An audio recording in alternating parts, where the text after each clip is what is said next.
स्थापितं येन भूतले स्वयं रूप कदा मह्यं ददाति स्वपदान्तिकम्।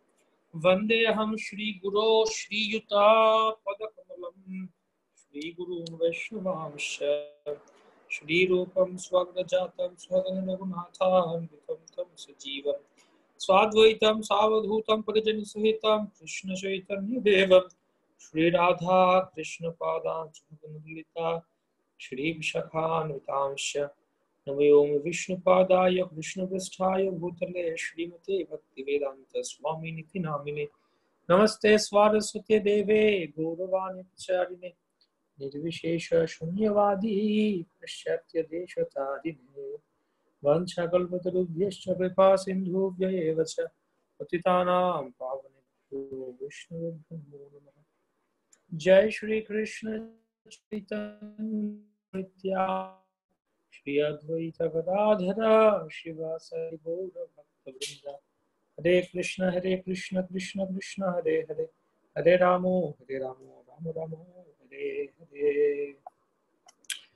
नमो विष्णुपादाय कृष्णपृष्ठाय भूतले श्रीमते जयप्रताप स्वामिनिति नामिने आचार्य पादाय निताय कृपाप्रदायिने गौरकथा धामदाय नगरग्रामचारिणे।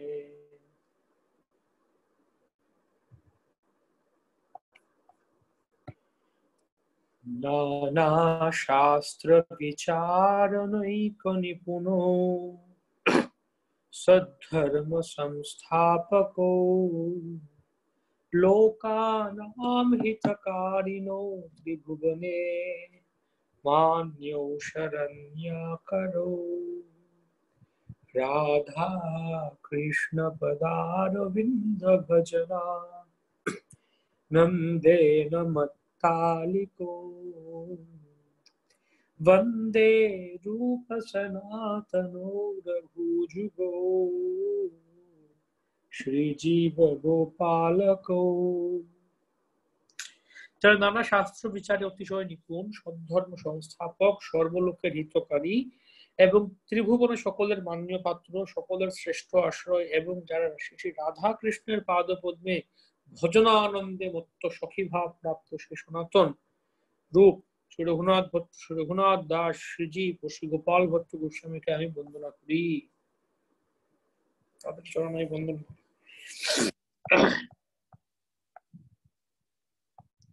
তো আমরা ভূমিকা দেখেছিলাম এর প্রস্তাবনা।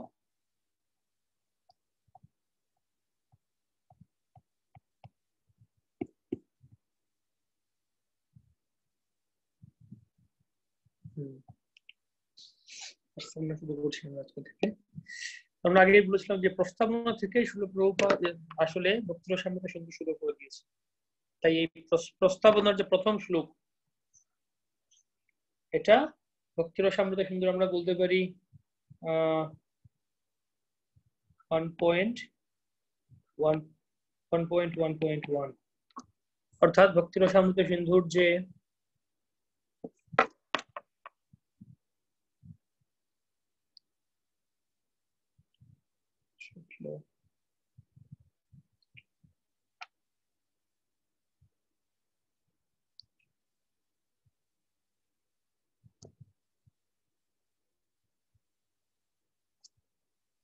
ভক্তিরসামৃত সিন্ধু পূর্ব বিভাগ শুরু হলো। পূর্ব বিভাগ শুরু হয়ে এখানে সামান্য ভক্তি, প্রথম লহরী সামান্য ভক্তি। পূর্ব বিভাগ প্রথম লহরী সামান্য ভক্তি, অর্থাৎ এরকম বলতে গেলে পূর্ব মানে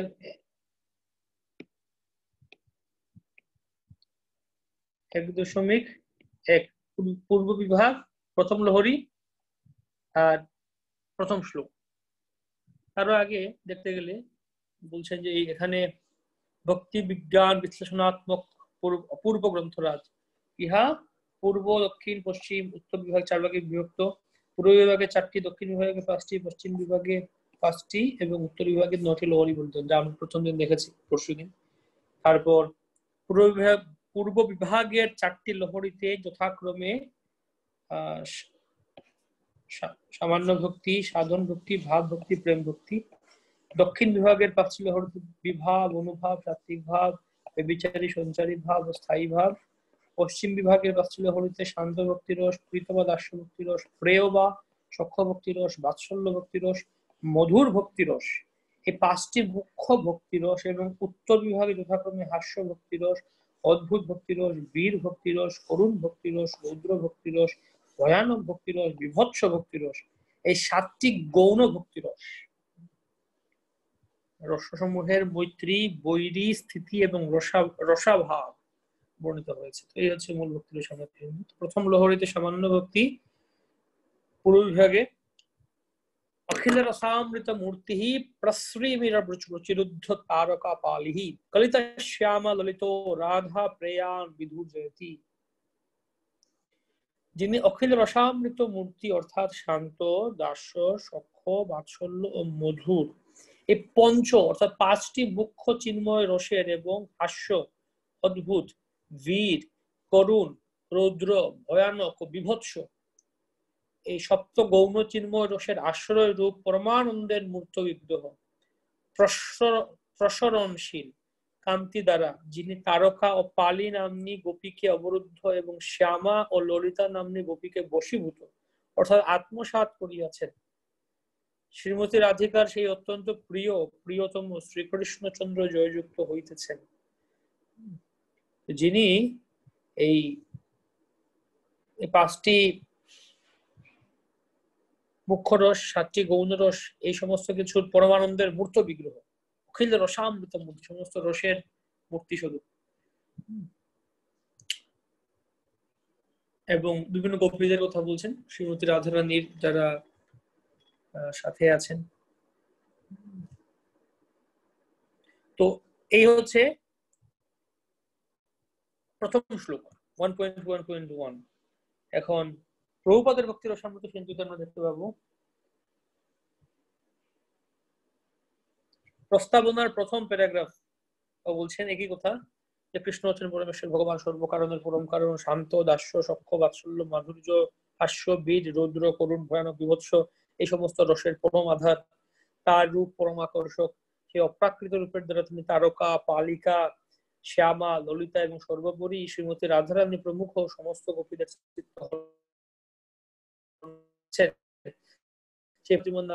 যাতে ভক্তির সমৃদ্ধ সিন্ধু গ্রন্থ প্রণয়নের কার্যে কোনো বিঘ্ন উপস্থিত না হয়। প্রথম শ্লোকটা প্রভুপাদ এখানে দিলেন। তারপর এখানকার যে দ্বিতীয় প্যারাগ্রাফটা হচ্ছে ওখানকার দ্বিতীয় শ্লোক। আমি শ্রীল রূপগোস্বামী প্রভুপাদ এবং শ্রীল ভক্তি সিদ্ধান্ত সরস্বতী গোস্বামী প্রভুপাদের শ্রীপাদ পদ্মে আমার সশ্রদ্ধ প্রণতি জানাই। আমার পরমারাধ্য গুরুদেব ওম বিষ্ণুপাদ শ্রীমদ ভক্তি সিদ্ধান্ত সরস্বতী গোস্বামী প্রভুপাদের অনুপ্রেরণায় আমি ভক্তি রসামৃত সিন্ধু গ্রন্থের সার সংশোধনের কার্যব্রতী হয়েছি। আজ থেকে 500 বছর আগে নবদ্বীপের শ্রীধাম মায়াপুরে অবতীর্ণ হয়ে শ্রী চৈতন্য মহাপ্রভু যে কৃষ্ণ ভাবনামৃত আন্দোলনে প্রচার করে গিয়েছিলেন, সেই গ্রন্থটি হচ্ছে সেই ভগবত ভক্তি বিজ্ঞানের সাবলীল সংকলন।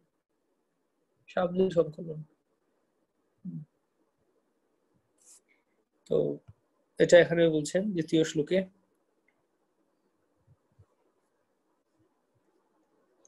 হৃদয়স্য প্রেরণয়া প্রবর্ধিতোऽয়ং বরাকরূপোऽপি তস্য হরেঃ পদকমলম বন্দে চৈতন্য দেবস্য। আমি অতি দীনরূপ হইয়াও হৃদয়ে যাহার প্রেরণাক্রমে গ্রন্থ প্রণয়নের আছি, সেই শ্রী চৈতন্যদেব হরির পদকমল বন্দনা করিতেছি। মহাপ্রভুকে প্রণাম করছেন এই শ্লোকে। প্রথম শ্লোকে ছিল কৃষ্ণকে প্রণাম করছেন 1 নম্বর শ্লোকে, আর 2 নম্বর শ্লোকে হচ্ছে মহাপ্রভু তাকে প্রণাম করছেন। 3 নম্বর শ্লোকে সনাতন গোস্বামী বা কৃষ্ণকে ইঙ্গিত করা যায় এখানে। বিশ্রাম মন্দিরতয়া তস্য সনাতনোর মদিষ্যস্য ভক্তি রসামৃত সিন্ধুর ভবতু সদায়ম প্রমোদায়। এই ভক্তি রসামৃত সিন্ধু গ্রন্থ সনাতন অর্থাৎ সনাতন গোস্বামী বা কৃষ্ণকেও ইঙ্গিত করা হতে পারে, তবে এখানে সনাতন গোস্বামীকেই আচার্য বলছে। রূপী আমার প্রভুর আনন্দ বিধানের জন্য বিশ্রাম মন্দির রূপে অবস্থান করুন। তো এই গ্রন্থটি রূপ গোস্বামী লিখেছিলেন সনাতন গোস্বামীর আনন্দ বিধানের জন্য। তো আসলে গোস্বামীরা তারা গ্রন্থগুলি জানতেন যে এই গ্রন্থগুলি বেশিরভাগ লোক পড়তে পারবে না এই সমাজের জগতের, এটা সকলের জন্য লিমিটেড। তো তারা একে অন্যের জন্য লিখেছিলেন, একে অন্যের জন্য লিখেছিলেন গ্রন্থগুলি, একে অন্যকে সন্তুষ্ট তাদের সেবা করার জন্য। সেজন্য এটা এমনকি রূপ গোস্বামী, সনাতন গোস্বামী যারা লিখেছিলেন অল্প কয়েকজনের জন্য, তাদের যারা রসিক ভক্ত, কিন্তু এখন ছিল প্রভুপাদ বা তার পরম্পরা ধারায় ভক্তদের কৃপা এটা সারা বিশ্বে প্রচার হচ্ছে, সকলে এটা পড়তে পারছে। কিন্তু প্রকৃতপক্ষে এটা আমাদের, আমরা হয়তো পড়তে পারি, আমরা হয়তো জাস্ট পড়ে যেতে পারি কোন ক্রমে, কিন্তু এটা হৃদয়ঙ্গম করা, আস্বাদন করা, সেটা সেই ধরনের ভক্তরাই করতে পারবে যাদের জন্য রূপ গোস্বামী যাদেরকে উদ্দেশ্য করে লিখেছেন, যাদেরকে উদ্দেশ্য করে লিখেছেন তারাই বুঝতে পারবে। भक्ति रसामृत सिंधो चरतः परिभूत काल जाल भीयः भक्त मकरानशीलिता मुक्ति नदी कामनमस्यामी। কালরূপ জলজনিত ভয়কে অনাদৃত অর্থাৎ পরাভূত করিয়া যে সকল ভক্ত বকর নির্ভয়ে ভক্তিরসামৃত সিন্ধুতে বিচরণ করিতেছেন, আমি তাহাদিওকে নমস্কার করিতেছি। কালরূপ জলজনিত ভয়কে, জড়জগতের কালরূপ জলজনিত ভয়কে অনাদৃত অর্থাৎ পরাভূত, পরাজিত করে ভক্ত মকর। তো প্রভুপাদের বুঝে দেখি একই কথাগুলি, তিনি ভক্তি সিদ্ধান্ত সরস্বতী ঠাকুরকে প্রণাম জানাচ্ছেন। তারপর রূপ গোস্বামীর ঠিক যেরকম তার গুরুদেব স্বরূপ সনাতন গোস্বামীর কাছে প্রণাম জানাচ্ছেন, একইভাবে শিল প্রভুপাদ তার গুরুদেব শিল ভক্তি সিদ্ধান্ত সরস্বতী ঠাকুরের পাদে পদ্মে প্রণাম জানাচ্ছেন।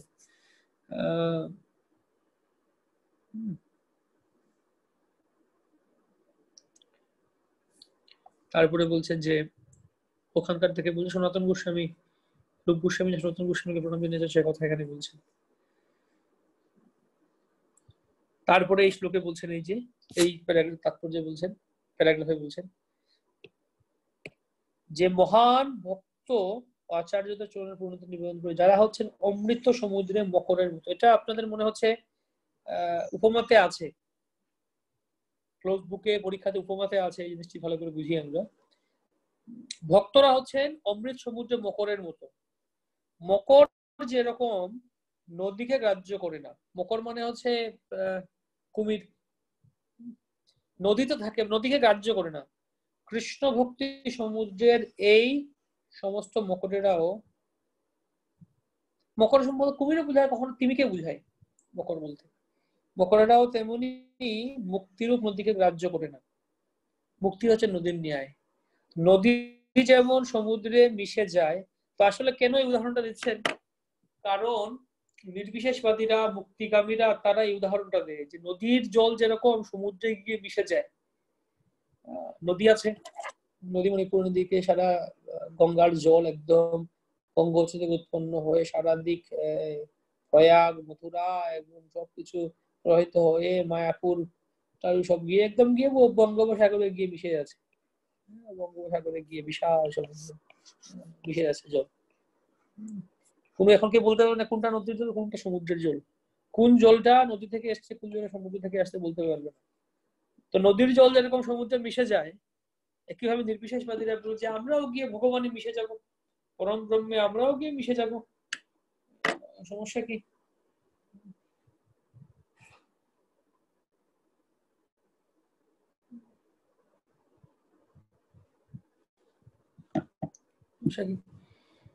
তো কিন্তু ভক্তরা, বৈষ্ণবেরা এই উদাহরণ এরকম মনে করে না। তারা মনে করেন কি, হ্যাঁ ঠিক আছে, নির্বিশেষভাবে নিজেদেরকে নদীর জল মনে করে।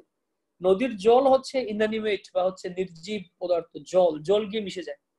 কিন্তু ভক্তরা হচ্ছেন মকর মাছের মতো। এই সমুদ্রের যে মকর মাছ নদীতে থাকুক বা সমুদ্রে যাক, সব জায়গায় মাছের অস্তিত্ব আলাদা থাকে, স্বতন্ত্র অস্তিত্ব বজায় থাকে।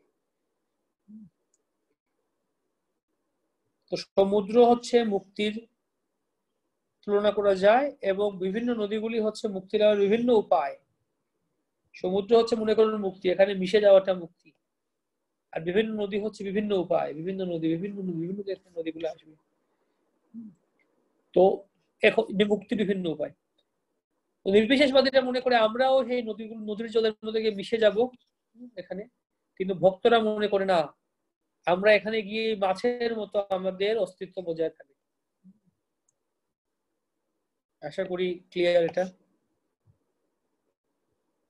না হলে প্রশ্ন জিজ্ঞেস করতে পারেন।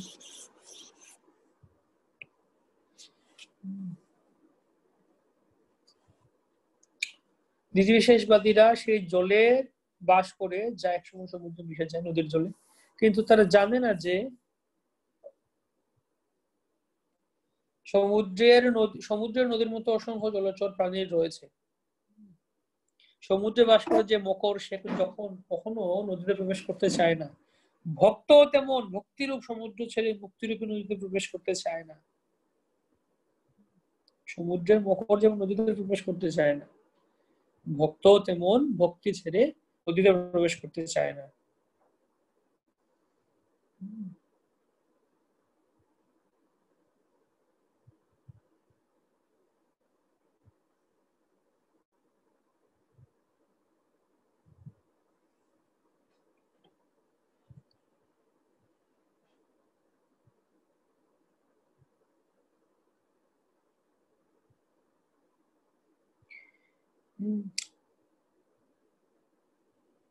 অন্য পন্থা তাদের কোনো আগ্রহ নেই, সেগুলো কিন্তু সঙ্গে তুলনা করা হয়েছে। রূপ গোস্বামী তার গুরুদেব সনাতন গোস্বামীর কাছে প্রার্থনা করেছেন যে সমস্ত মীমাংসকেরা ভগবত তত্ত্ব বিজ্ঞানের তর্কের অবতারণা করেন,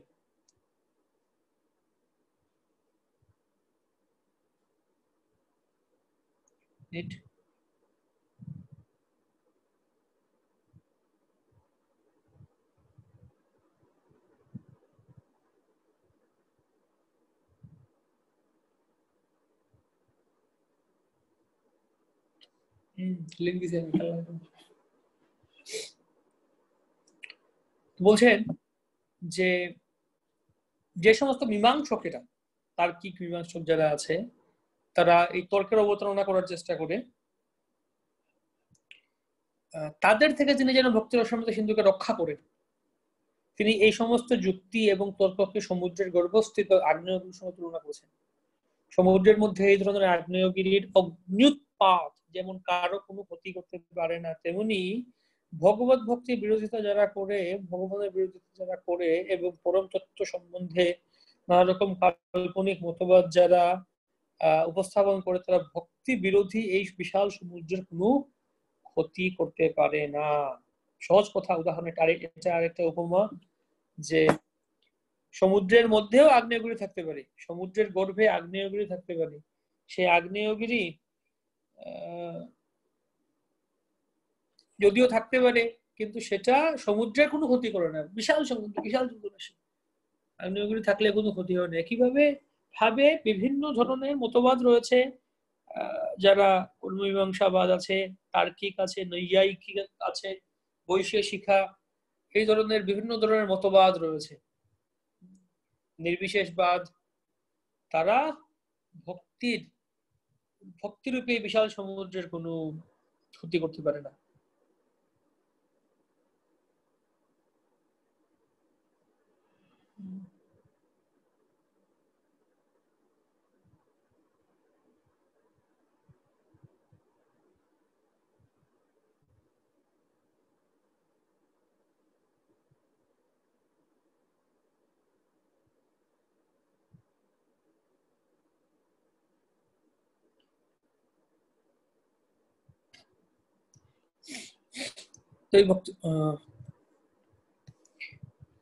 ভক্তিরসামৃত গ্রন্থের প্রণেতা রূপ গোস্বামী পাদ অত্যন্ত বিনয়ের সঙ্গে জানাচ্ছেন যে তিনি কেবল সমস্ত পৃথিবী জুড়ে কৃষ্ণ ভাবনামৃত প্রচার করার চেষ্টা করেন এবং গভীর বিনয়ের বশবর্তী হয়ে তিনি মনে করেছেন যে এই কাজ যথাযথভাবে সম্পাদন করার যোগ্যতা তার নেই।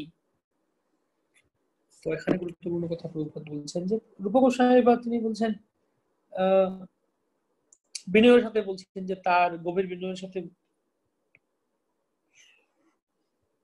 যে এই কাজ যথাযথভাবে সম্পাদন করার যোগ্যতা তার নেই।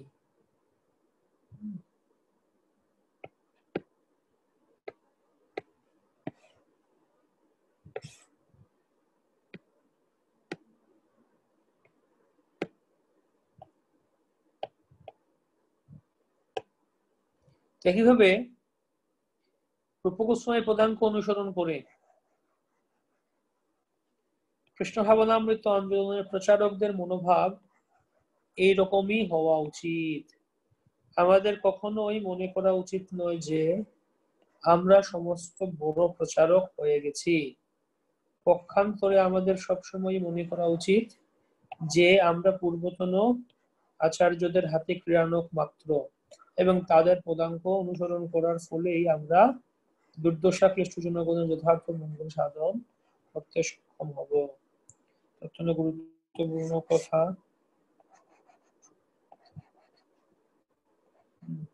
প্রচারকের মনোভাব কেমন হওয়া উচিত?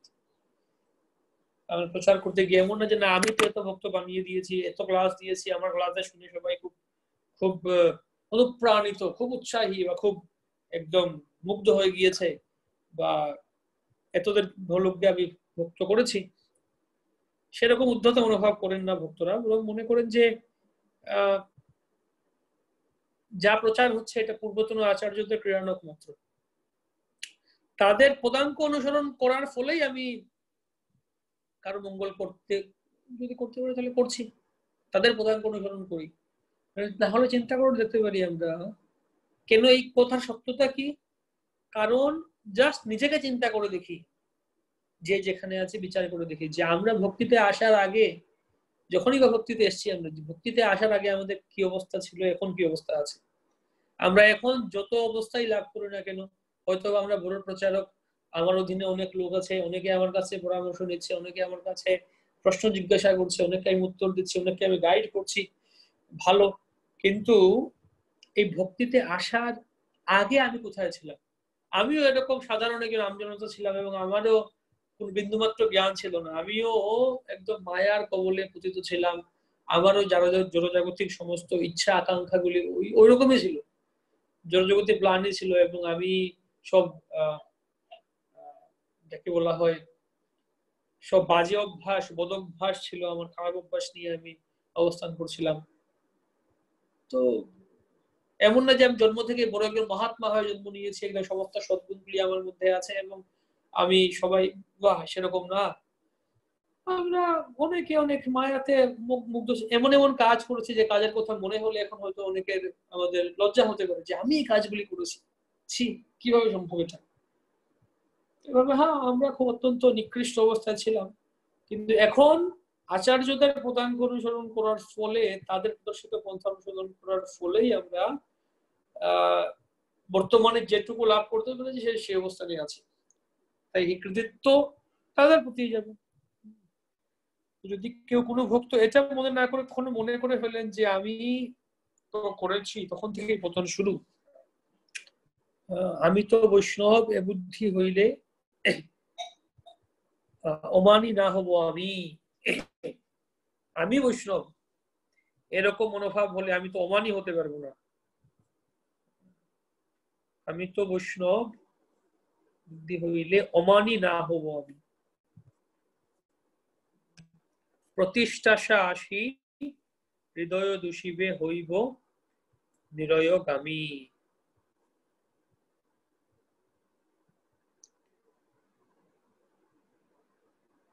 কি বলছেন তারক কৃষ্ণপ্রসাদ প্রভু?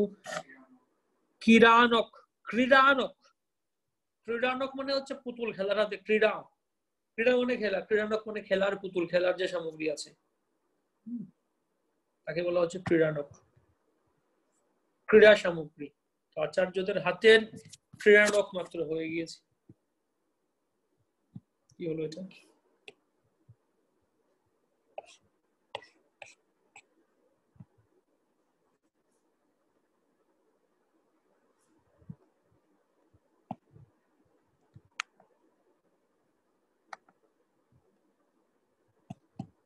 কোথায় গেল?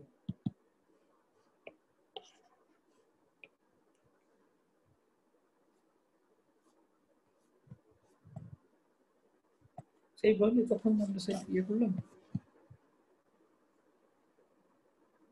যাই হোক,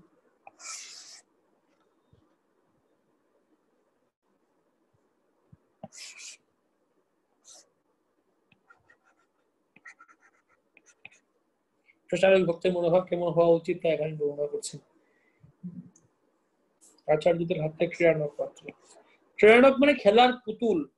পুতুলকে যেরকম তার কোনো স্বতন্ত্রতা নেই, তার কোনো ইয়ে নেই, ব্যক্তিগত ইচ্ছা নেই, বা পুতুলের যে পুতুল নাচ যেরকম ইয়ে করা হতো, পাপেট শো, নিচ থেকে কেউ এরকম দড়ি টানতো বা এরকম লাঠি দিয়ে নাড়াতো, তখন নিচের যে ব্যক্তি যেরকম লাঠি নিয়ে বা দড়ি দিয়ে নাড়াবে সেরকমই এই পুতুলগুলি নাচবে।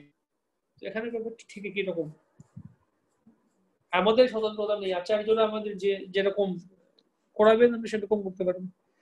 তাই আমরা যে প্রচার করছি, কি বড় বড় লেকচার দিচ্ছি, লোকেরা হা করে শুনছে, কোত্থেকে দিচ্ছি? এটা প্রভুপাদের গ্রন্থ থেকে। এটা প্রভুপাদের জ্ঞান, আচার্যদের পরম্পরার জ্ঞান। তাহলে এই জ্ঞানটা কোথায় পেতাম আমরা? এত ক্লিয়ার, ক্রিস্টাল ক্লিয়ার, সলিড সেই যে জ্ঞান প্রদান করেছেন আচার্যরা, কোথায় পেতাম আমরা?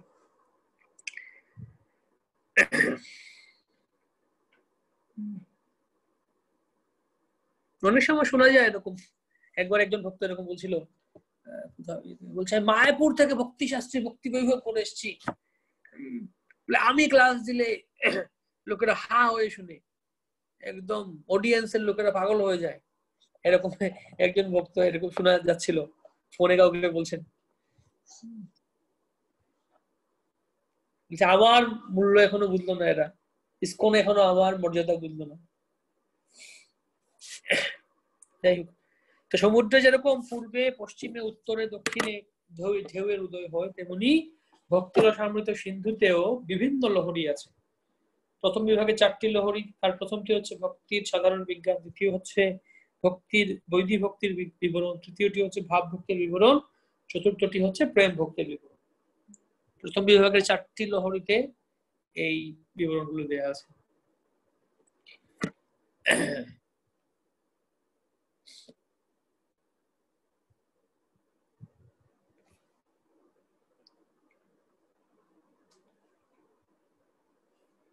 তো সামান্য ভক্তিটা জিজ্ঞেস করে, সামান্য ভক্তিটা কি? সামান্য ভক্তি মানে হচ্ছে ভক্তির সাধারণ বিবরণ, অর্থাৎ ভক্তি সম্বন্ধে একটা জেনারেল ডেসক্রিপশন, এই জন্য সামান্য ভক্তি বলেছে, অর্থাৎ ওভারঅল একটা জেনারেল ডেসক্রিপশন ভক্তিটা কি। তারপর ভক্তির ক্লাসিফিকেশন করা শুরু করেছেন দ্বিতীয় লহরী থেকে, বা আমাদের এখানেও দ্বিতীয় অধ্যায় থেকে ভক্তির শ্রেণী বিভাগ করা শুরু করেছেন। এর আগে প্রথমে শুধুমাত্র এই জেনারেল ডেসক্রিপশন দিয়েছেন।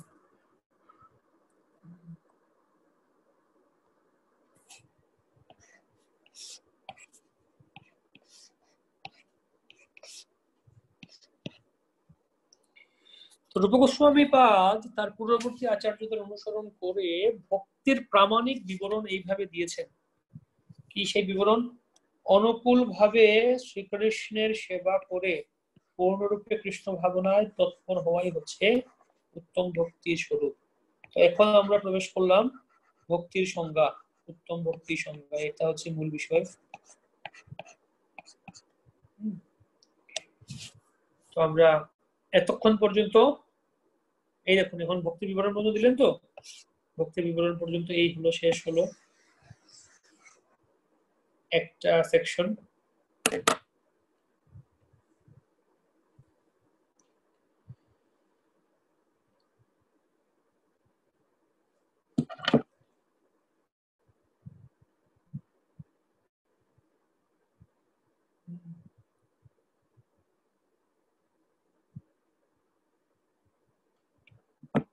এই যে 1 2 3 4 5 এই সময় মীমাংসকের কথা। মীমাংসক পরমাগ্নেম কঠিনামপি কুণ্ঠয়ন্নসৌ জিহ্বাম স্ফুরতু সনাতন সুচিরম তব ভক্তিরসামৃতাম বুদ্ধি। সেই মীমাংসকের কথা বলছে, আগ্নেয়গিরির যে এটা উদাহরণ দিচ্ছিলেন। তারপর গ্রন্থ বিভাগ 1 থেকে 6 পর্যন্ত একটা মঙ্গলাচরণ করলেন। তারপর গ্রন্থ বিভাগ, অর্থাৎ এই গ্রন্থের শ্রেণী বিভাগ করছেন। এখানে পূর্ব দক্ষিণ পশ্চিম উত্তর 4টি বর্ণনা করা হবে, লহরী কোথা আছে, কোন লহরীতে কি আছে, তো সেটা বর্ণনা করার পর 1 থেকে 10 পর্যন্ত শেষ হলো। 6 থেকে 10 পর্যন্ত গ্রন্থের বিভাগ বর্ণনা করলেন। 7 থেকে 10, 7, 8, 9, 10 4টা শ্লোকে। তারপর 11 নম্বর শ্লোকে বলছেন এই ভক্তির সংজ্ঞা। তো এই শ্লোকটা আপনাদের মুখস্থের মধ্যে থাকবে, পরীক্ষায় থাকবে, আছে 4টা শ্লোক আছে এই ভক্তির সম্বন্ধে, এর মধ্যে এটা একটা। অন্যাভিলাষিতা শূন্যম, অন্যাভিলাষিতা শূন্যম জ্ঞান কর্মাদ্যনাবৃতম আনুকূল্যেন কৃষ্ণানুশীলনম ভক্তিরুক্তমা। ভালো করে উচ্চারণ করবেন, মুখস্থ করার চেষ্টা করবেন। अन्याभिलाषिता शून्यं ज्ञानकर्माद्यनावृतम् आनुकूल्येन कृष्णानुशीलनं भक्तिरुद्यमा। अन्याभिलाषिता शून्यं ज्ञानकर्माद्यनावृतम् आनुकूल्येन कृष्णानुशीलनं भक्तिरुत्तमा। कृष्ण भक्ति अभिलाष व्यतीत अन्य अभिलाष रहित निर्भेद ब्रह्मानुसंधानात्मक ज्ञान कर्म जड़स्मृत्यादि नित्य नैमित्तिकादि कर्म तथा फल्गु वैराग्य अष्टांग योग सांख्याभ्यासादि अविश्रुत भावे रोचमाना प्रवृत्तिर सहित कृष्णेर अनुशीलन उत्तम भक्ति। এটা তাদের ভাষায় অনুবাদ করেছেন সেই প্রাচীন বাংলায়। তো সহজ কথা বলতে গেলে এটা আমরা এখানে অন্য অভিলাষিতা শূন্য, অন্য অভিলাষিতা, অন্য যে অভিলাষিতা আছে অর্থাৎ অন্য ভোগ বাঞ্ছা আছে সেই অভিলাষিতা ত্যাগ করা, জ্ঞান ও কর্মাদি অনাবৃত, এবং সেই ভক্তিরা যেন জ্ঞান এবং কর্ম থেকে অনাবৃত থাকে, আবৃত না হয়। আনুকূল্যেন, এবং অনুকূল ভাব নিয়ে, কৃষ্ণানুশীলনম, কৃষ্ণ অনুশীলন করা ভক্তির উত্তম, এটাকে উত্তম ভক্তি বলা হচ্ছে।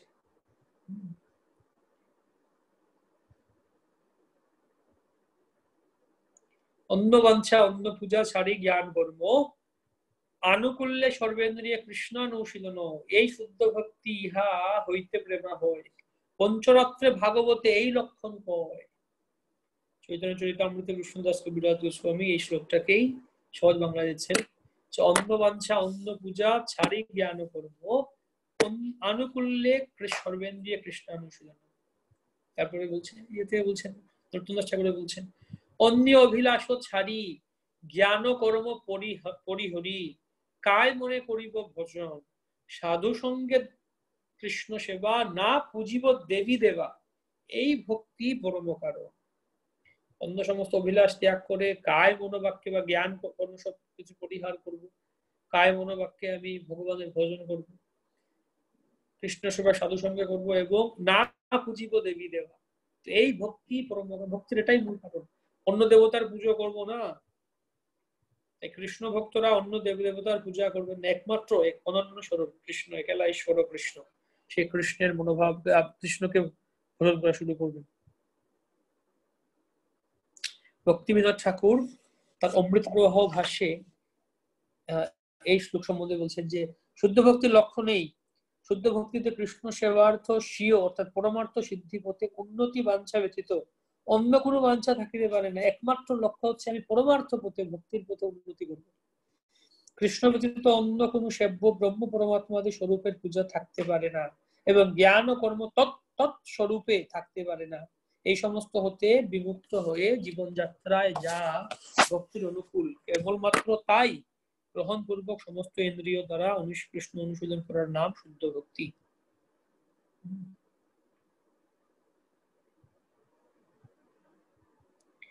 একমাত্র লক্ষ্য হচ্ছে স্বীয় উন্নতি বাঞ্ছা অর্থাৎ পরমার্থ সিদ্ধির প্রতি একমাত্র আমি তীব্র লোভ, যে ভক্তিতে উন্নতি করতে চাই, এই বাঞ্ছা ছাড়া আর অন্য কোনো বাঞ্ছা বা ইচ্ছা থাকতে পারে না।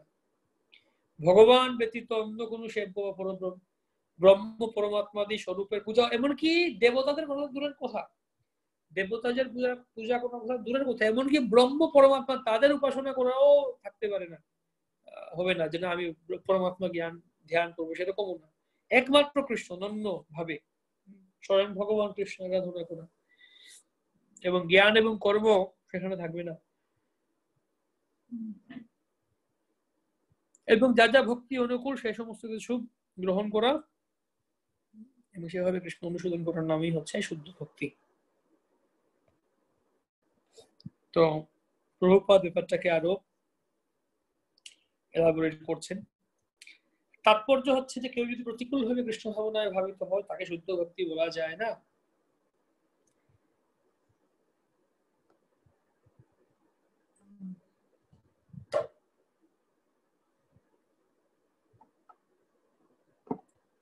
এখন কথা হচ্ছে যদি এরকম বলা হয় যে এরকম যদি কেউ বলে যে কৃষ্ণকে সন্তুষ্ট করাই হচ্ছে ভক্তি, কেউ যদি কৃষ্ণকে সন্তুষ্ট করতে পারে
ভগবানকে সন্তুষ্ট করতে পারলে এটা ভক্তি হয়ে যাবে। যে কোনো ভাবে ভগবান সন্তুষ্ট হলেন তাহলে সেটা হচ্ছে ভক্তি। আর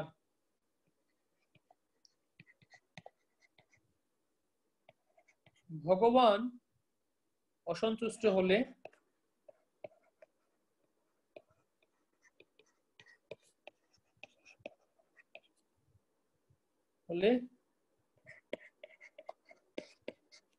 সেটা ভক্তি না। এই দুটা কথা আছে, এই দুটা কথা সম্বন্ধে কি মনে হয়, কোনটা সঠিক আপনারা চ্যাট বক্সে লিখুন। কোনটা ঠিক কোনটা ভুল, নাকি দুটাই ঠিক নাকি দুটাই ভুল, কি আপনারা চ্যাট বক্সে লিখুন।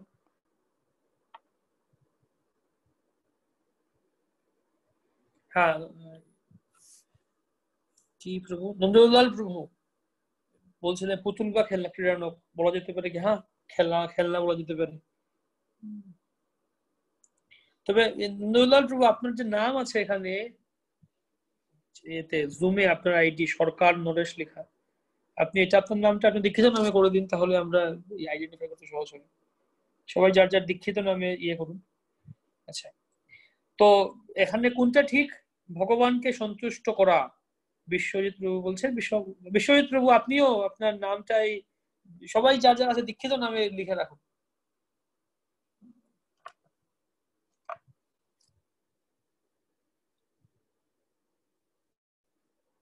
আচ্ছা, এই যে দুটা কথার মধ্যে কোন কথাটা ঠিক?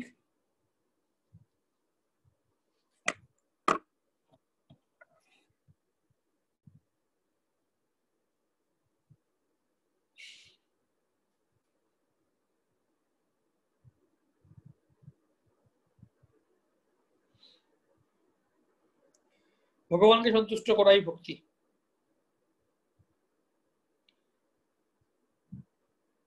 আচ্ছা, ইয়েতে লিখছেন কেউ,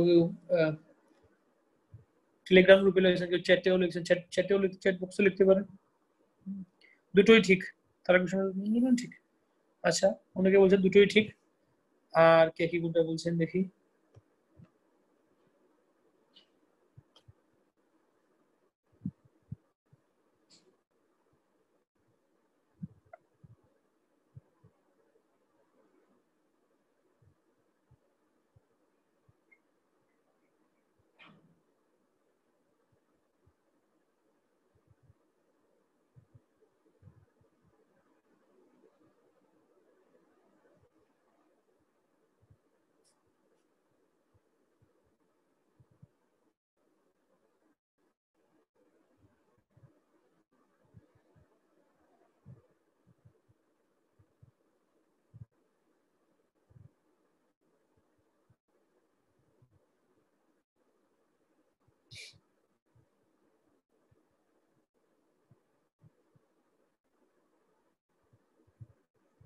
আর কে কে লিখবেন লিখুন তাড়াতাড়ি। আর 1 মিনিট সময়, 1 মিনিটের মধ্যে লিখুন।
ওকে, দুটো ঠিক লিখছেন অনেকে।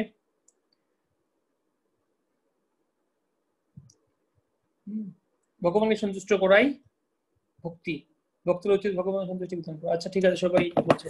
এখন দেখুন, হ্যাঁ ঠিক, ভগবানকে সন্তুষ্ট করা ভক্তি, আর ভগবান অসন্তুষ্ট হলে ভক্তি না। এখন কথা হচ্ছে, মনে করুন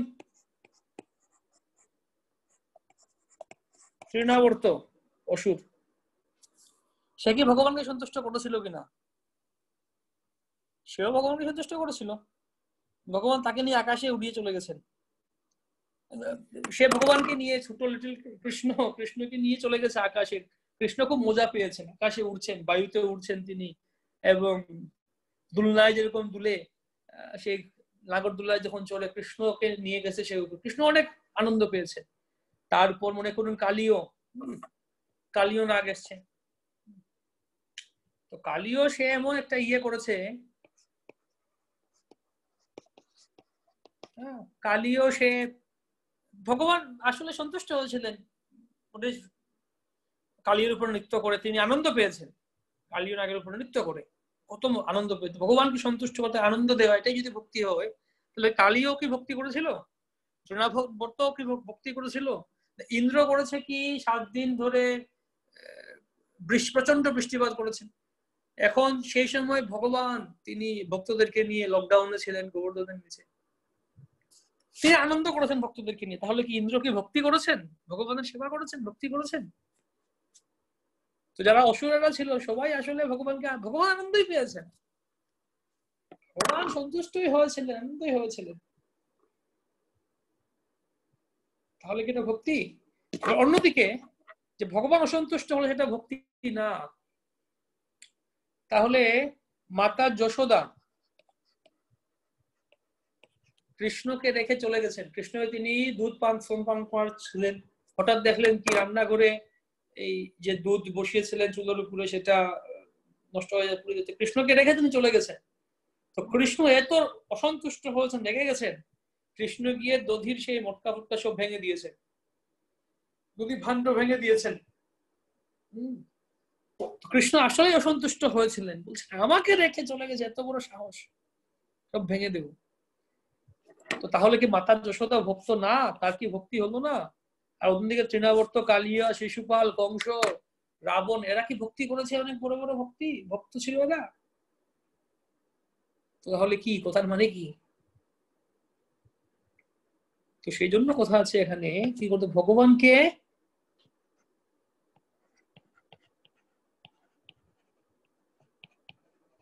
অনুকূল ভাবে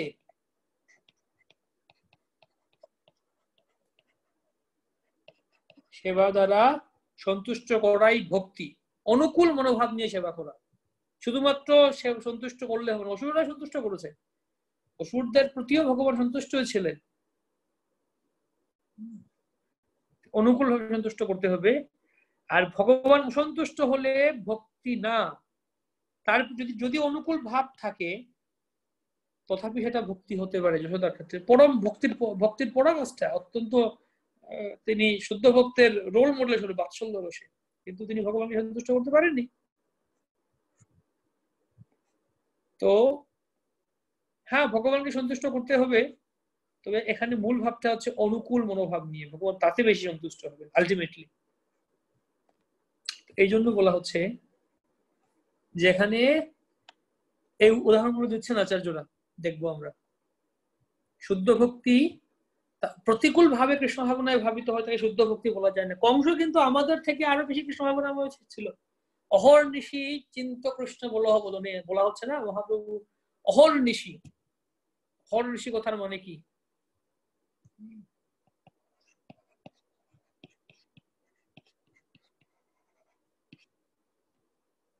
অহর্নিশি বা অহর্নিশও বলা হয়,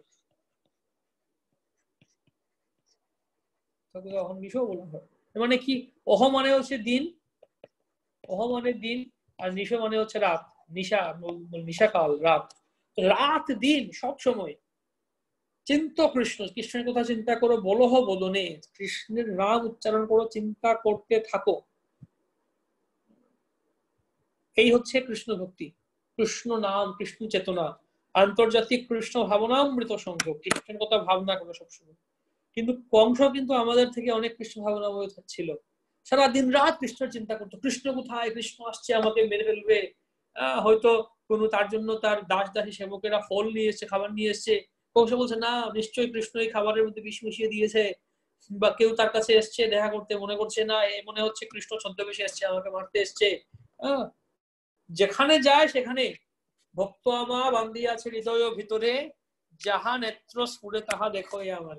শুদ্ধ ভক্ত যেরকম যেখানে তাকান সেখানে কৃষ্ণকে দেখতে পান। একেবারে কৃষ্ণ সব জায়গায়, কংস সব জায়গায় কৃষ্ণকে দেখতে পাচ্ছিল, কারণ নাকি কংস মহাভক্ত ছিল। তো সেই জন্য বলা হচ্ছে কংসের সমস্যা ছিল, সে প্রতিকূল ভাব নিয়ে কৃষ্ণের কথা চিন্তা করেছিল।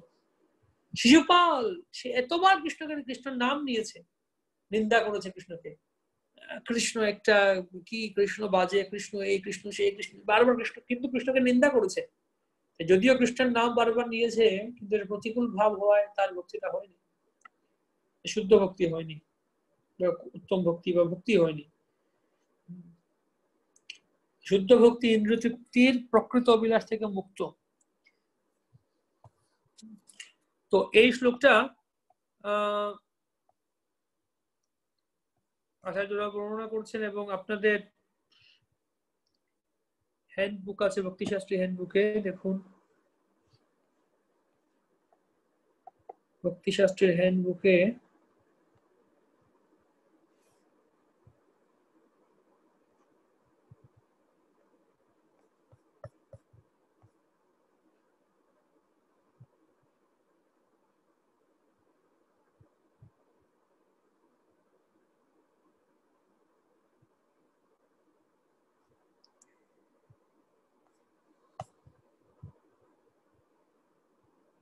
এখানে যে চার্ট দেওয়া আছে, এখানে এটা দেখতে পাবেন, এই পূর্ব বিভাগ, উত্তর বিভাগ, এগুলি সম্বন্ধে ইয়ে করে বলা আছে। সামান্য ভক্তি, সাধন ভক্তি, ভাব ভক্তি, প্রেম ভক্তি, যেটা আমরা আগে দেখেছিলাম। এই যে শুদ্ধ ভক্তির সংজ্ঞা, যে শ্লোকটা আমরা আজকে পড়ছি, অন্যাভিলাষিতা শূন্যম জ্ঞান কর্মাদি অনাবৃতম, এই শ্লোকের উপর ভিত্তি করে বলছেন। এখানে দুটো জিনিস হচ্ছে তটস্থ লক্ষণ আর তটস্থা লক্ষণ আর স্বরূপ লক্ষণ। এই দুটি কনসেপ্ট ভালো করে বোঝা উচিত। তটস্থা লক্ষণ কি আর স্বরূপ লক্ষণ কি? আমরা অন্যভাবে বলতে পারি,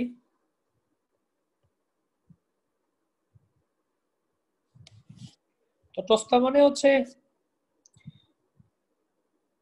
গৌণ বলা যেতে পারে, সেকেন্ডারি বলা যেতে পারে, আর স্বরূপ মানে হচ্ছে মুখ্য লক্ষণ বলা যেতে পারে, স্বরূপত। যেমন ভক্তিবিনোদ ঠাকুর বলছিলেন, বা কৃষ্ণদাস কবিরাজ গোস্বামী বলছিলেন ইয়েতে, ভক্তিবিনোদ ঠাকুর এটা বলছিলেন হরিনাম চিন্তামণিতে বলছিলেন যে স্বরূপ লক্ষণ কি? আকৃতি প্রকৃতি স্বরূপ স্বরূপ লক্ষণ।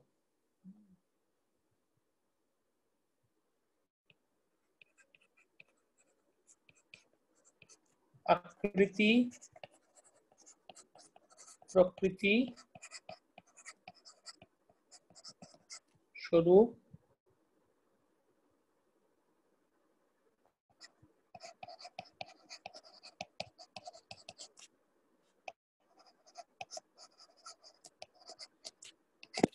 স্বরূপ লক্ষণ। আর 2 নম্বর লাইন হচ্ছে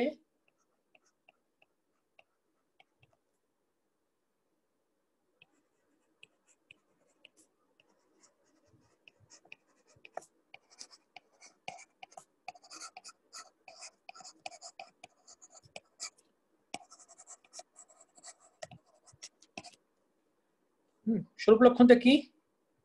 স্বরূপ লক্ষণটা হচ্ছে আকৃতি প্রকৃতি আর স্বরূপ।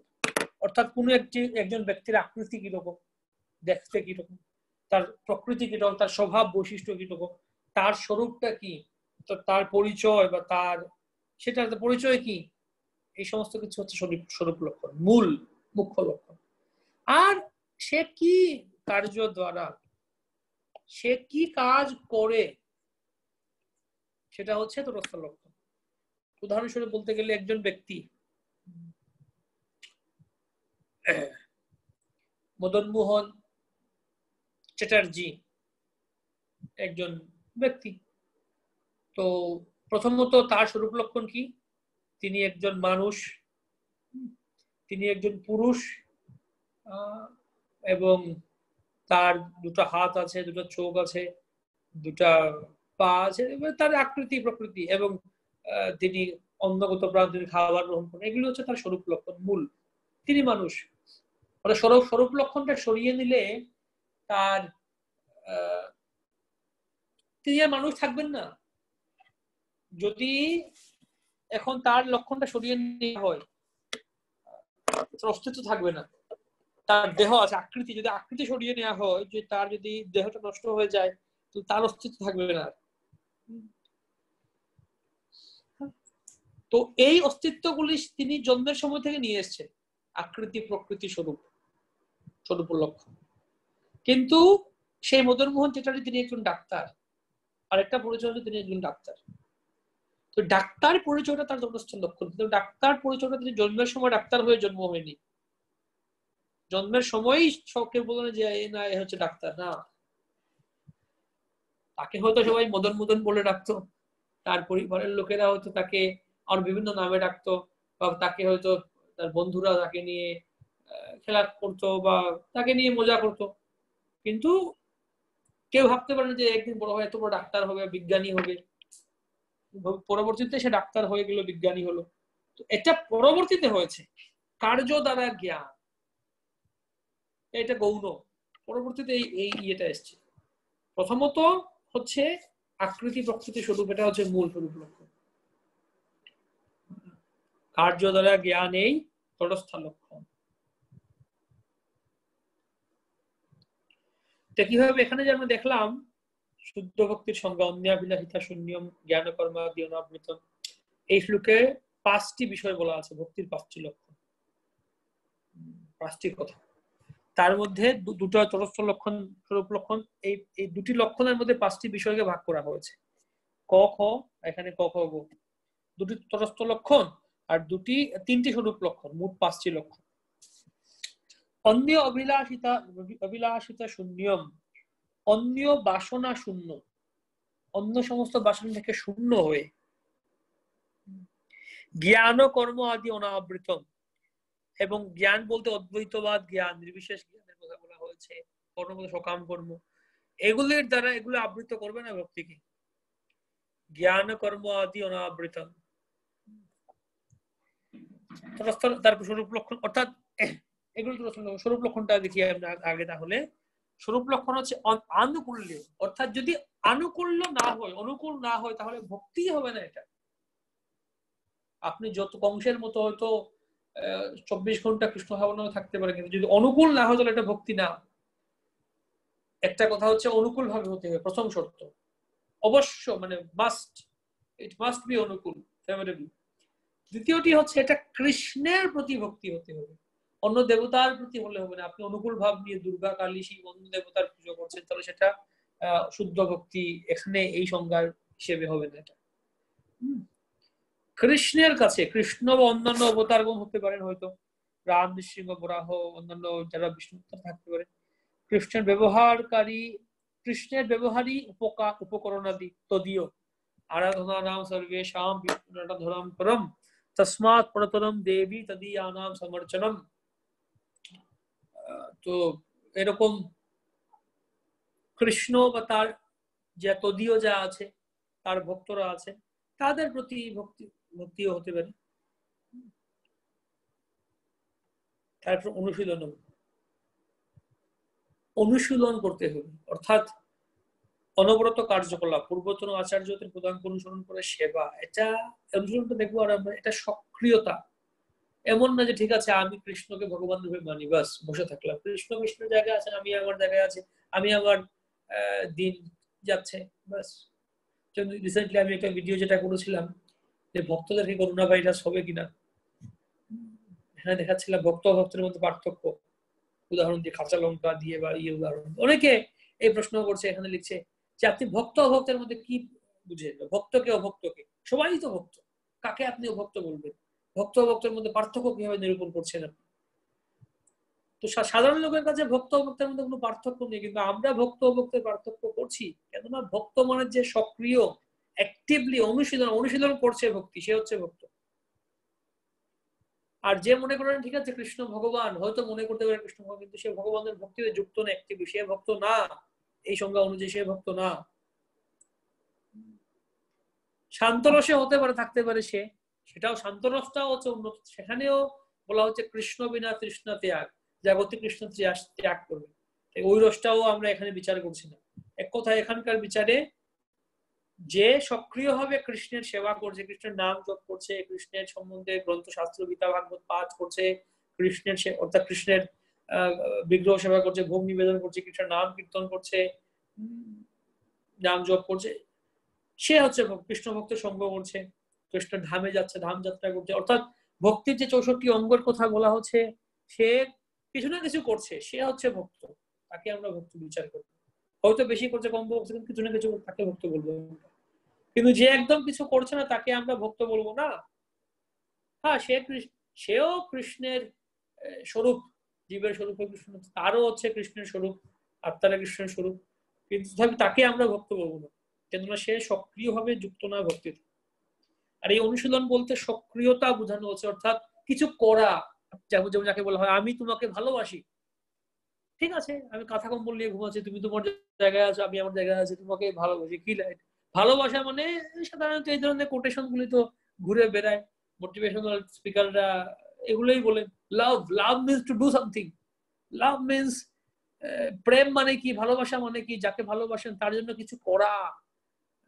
এই ধরনের অনেক মোটিভেশন, আমাদের ভক্তরা এরকম মোটিভেশনাল টিচিং করছেন, অহরহ এই ধরনের কোটেশন ঘুরে বেড়াচ্ছে আমাদের ফেসবুকে, ইন্টারনেটে, বিভিন্ন ভক্তদের নামে দেয়। ভালোবাসা মানে কি, কারোর জন্য কিছু করতে হবে। তো এটা আরেকটা কথা, আমি কোট দিচ্ছি, কি উদাহরণ দিচ্ছি, ভালোবাসা মানে কিছু করতে হবে। এবং এটা শুনে একটা ছেলে মনে করলো ঠিক আছে আমি একটা মেয়েকে ভালোবাসি, তার জন্য কিছু একটা করবো, একটা মেয়ে মনে করলো আমি একটা ছেলেকে ভালোবাসি, তার জন্য কিছু একটা করবো, বা একটা বিবাহিত লোক মনে করি না আমি পাশের বাসার একজন মহিলাকে ভালোবাসি, তার জন্য কিছু করবো, আমি পরক্রিয়া করতে শুরু করবো। তো এখন এই মোটিভেশনাল কোট শুনে হয়তো তারা অন্যদিকে বিভ্রান্ত হতে পারে, হতে পারে।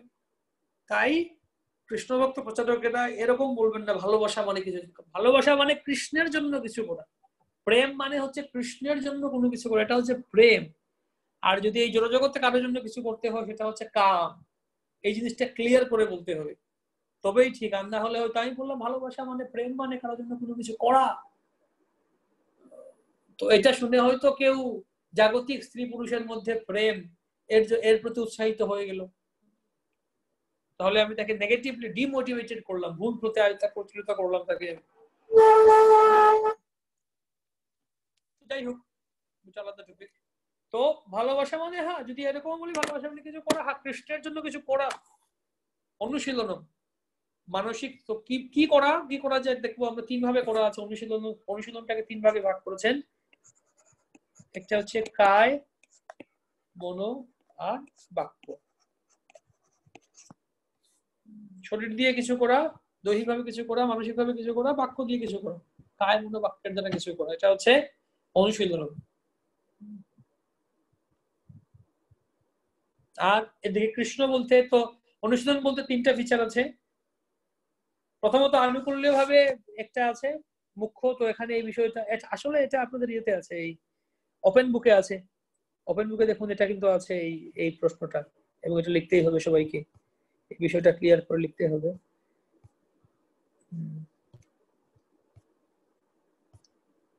খোলা বইতে প্রথম প্রশ্ন, স্বরূপ ও তটস্থ লক্ষণের ভিত্তিতে সংস্কৃত শব্দ উদাহরণ প্রভুপদের মন্তব্য উদ্ধৃত করে শুদ্ধ ভক্তির সংজ্ঞা নিজের ভাষায় ব্যাখ্যা করুন। প্রথমটা লিখতে হবে, সবাই লিখবেন।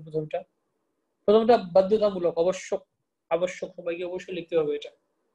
আর পরবর্তীতে এখান থেকে আরো একটা লিখবেন, 2টা লিখবেন, মোটার মধ্যে 2টো লিখবেন, তবে প্রথমটা অবশ্যই লিখতে হবে।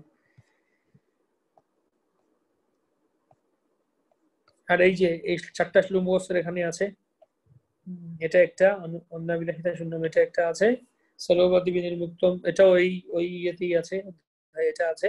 তারপরে এই অর্থশিল্পী সোনাবাদ দিয়ে অনাসক্তের বিষয় আছে, এই 4টা শ্লোক মাত্র দিয়েছেন। আরো ভক্তের সামনে সিন্ধু থেকে অনেক শ্লোক আছে, অনেক শ্লোক মুখস্থ করতে পারি আমরা।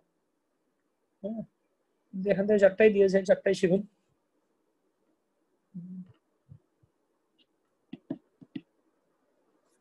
আমাকে ভক্তিশাস্ত্র ডিজাইন করতে বললাম বা কোর্স কারিকুলাম রেডি করতে বলা হলে আমি এখানে 4টা না, এখান থেকে এই ভক্তি আমাদের হিন্দু দিকেই আমি 40টা শ্লোক দিতে পারি। এই এই শাস্ত্র অধ্যয়ন মানে বিভিন্ন স্টেপ আছে, একটা নলেজ, আন্ডারস্ট্যান্ডিং, ভ্যালুস, জ্ঞান, দক্ষতা, মূল্যবোধ। তো ট্রেডিশনালি যে বৈদিক যে শিক্ষা এডুকেশন গুরুকুল ব্যবস্থা বা ইন্ডিয়ান ট্রেডিশনাল ইন্ডিয়াতে শিক্ষা ব্যবস্থা মানে প্রথমত নলেজ, আপনাকে মনে রাখতে হবে। এমন বুঝলাম এরকম না, মনে রাখতে কতটুকু জানেন আপনি। প্রভুপাদ জিজ্ঞেস করছেন, প্রভুপাদের কোটেশনটা শেয়ার করেছিলাম আমরা, প্রভুপাদের ভাগবত দাস, হাউ ভিডিওটা আমার বানাতে হবে, ভিডিও আমি ইয়েতে আছে, ইংরেজিতে বলেছেন, এটা বাংলায় করতে হবে। যে প্রভুপাদ এবং তোমার কৃষ্ণ মহারাজ এবং ভাগবত দাস প্রভুপাদের শিষ্য, ওনারা ছিলেন একই রুমে। তো প্রভুপাদ হঠাৎ করে বলে উঠলেন যে এই শ্লোকটি কি, তোমরা কি জানো এই শ্লোকটি কি, একটা এই বিষয়ে শ্লোক কি আছে বলো। তো কেউ বলতে পারছে না, তো বালকৃষ্ণ মহারাজ এবং ভাগবত দুজনে একে অন্যের মুখে চাওয়াচাওয়ি করছে। তো প্রভুপাদ বললেন, তারপরে তোমরা আমার গ্রন্থ পড়ছো না, আরেকবার একজন ভক্তকে জিজ্ঞেস করছেন, প্রভুপাদ তুমি কি ভগবত গীতা পড়ছো? হ্যাঁ প্রভুপাদ পড়ছি। কটা শ্লোক জানো বলো, কটা শ্লোক শিখেছো তুমি? তো কোনো পড়ছি মানে শেখা, মনে রাখার চেষ্টা করা, মুখস্থ করার চেষ্টা করা, নাই পড়লাম বুঝলাম ব্যাস হরে কৃষ্ণ এগিয়ে গেছে, এরকম না, বুঝার চেষ্টা, মনে করার চেষ্টা করা। তুই মাত্র 4টা দেওয়া হয়েছে শ্লোকগুলো শিখুন। আরো এছাড়া ওরা অন্যান্য, যেমন এখানে এই যে আমরা দেখছিলাম ভক্তিরসামৃত সিন্ধু অরিজিনাল, এখানে অনেকগুলো শ্লোক আছে পুরো শ্লোক দিয়ে।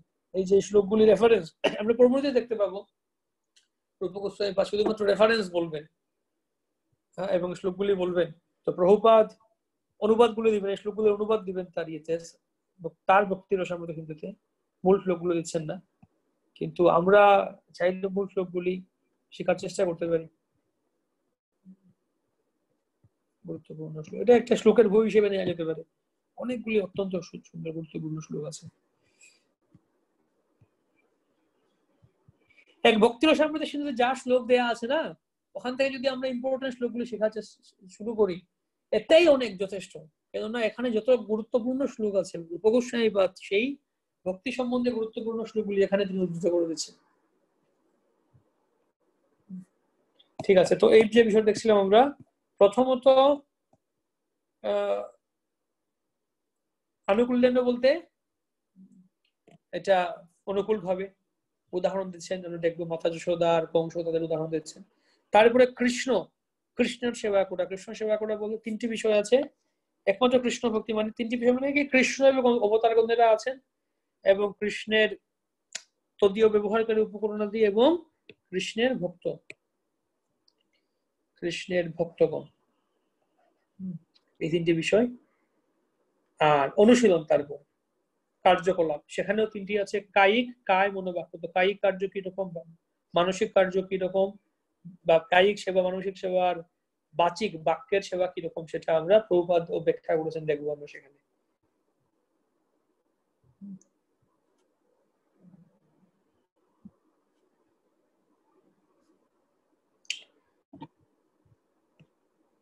তো এখান থেকে শুরু করছি আমরা।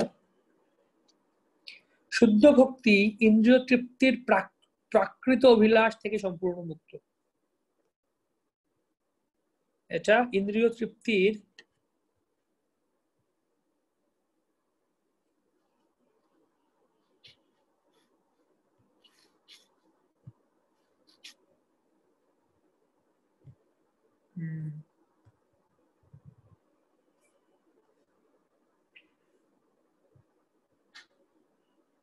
প্রাকৃত অভিলাষ থেকে মুক্ত। প্রাকৃত বলতে কি? প্রাকৃত হচ্ছে এই জলজাগতিক, প্রাকৃত হচ্ছে ভৌতিক, আর অপ্রাকৃত মানে হচ্ছে চিন্ময়। প্রাকৃত আগে ও লাগলে হচ্ছে অপ্রাকৃত, এটা চিন্ময়। তো প্রাকৃত অভিলাষ থেকে সম্পূর্ণ মুক্ত।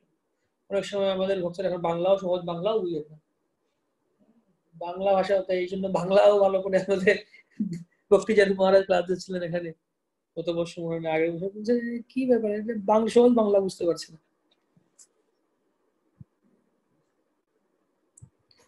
ভ্রাতা যখন লেখা হয়, ওই যে ভ্রাতা মানে কি, সেই কথাগুলি বুঝতে পারছে। এখন ব্রো লিখতে হবে, ব্রো। মডার্ন হোয়াটসঅ্যাপ ল্যাঙ্গুয়েজ যা আছে, আধুনিক ভাষায় যা বলছে, এরকম ভাষায় ক্লাস দিতে হবে আমাদেরকে। সকাম কর্ম, মনোধর্ম প্রসূত জ্ঞান, উভয়ই ইন্দ্রতৃপ্তির অভিলাষ প্রকাশ। তাই শুদ্ধ ভক্তি যেন অবশ্যই জ্ঞান এবং কর্মের আবরণ থেকে মুক্ত হয়। সাধারণত মানুষ কোনো কিছু লাভের আশায় নানা রকম কর্মে লিপ্ত হয়, এবং মনোধর্মী জ্ঞানী ও দার্শনিকেরা জল্পনা কল্পনা শব্দবিন্যাসের মাধ্যমে বড় বড় সমস্ত গ্রন্থ প্রণয়ন করে জনসাধারণকে চিন্ময় জ্ঞান দান করার অভিনয় করে। আসলে হ্যাঁ, অনেক ভক্তরা এমন দেখা যাচ্ছে, যেমন প্রভুপাদের গীতা আছে, বিবৃতির গীতা, এটা পড়ে অনেকে বুঝতে পারছে না, এই গীতাতে অনেক কথা বুঝা যাচ্ছে না। আসলে এর কারণ হচ্ছে আমাদের সেই চর্চা নেই, স্বাভাবিক সাধারণ বাংলাটাও আমরা বুঝতে পারছি না। আসলে কঠিন না, কিন্তু যেহেতু চর্চা নেই।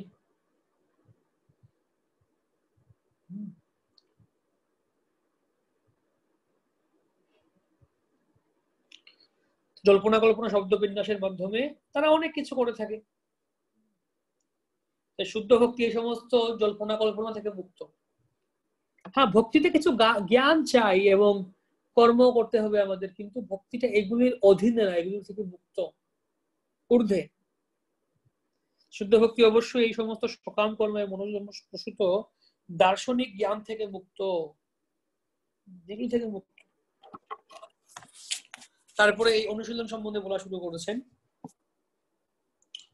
এই যে অনুশীলন সম্বন্ধে এখানে বলছেন, আমি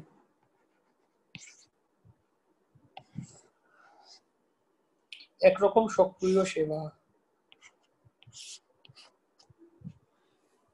অনুশীলন মানে এক ধরনের সক্রিয় সেবা। এটি অলস মানুষদের,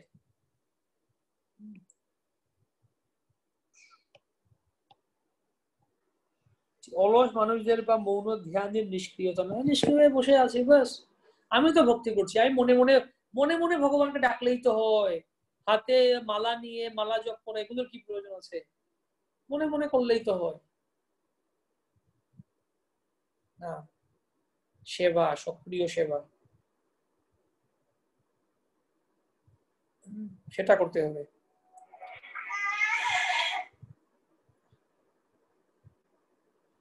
বিভিন্ন মানুষদের প্রবৃত্তি অনুসারে বিভিন্ন রকমের পন্থা নির্দেশিত হয়েছে, কিন্তু কৃষ্ণ ভাবনামৃত অনুশীলন তা থেকে ভিন্ন, ভক্তি অনুশীলন তার থেকে ভিন্ন।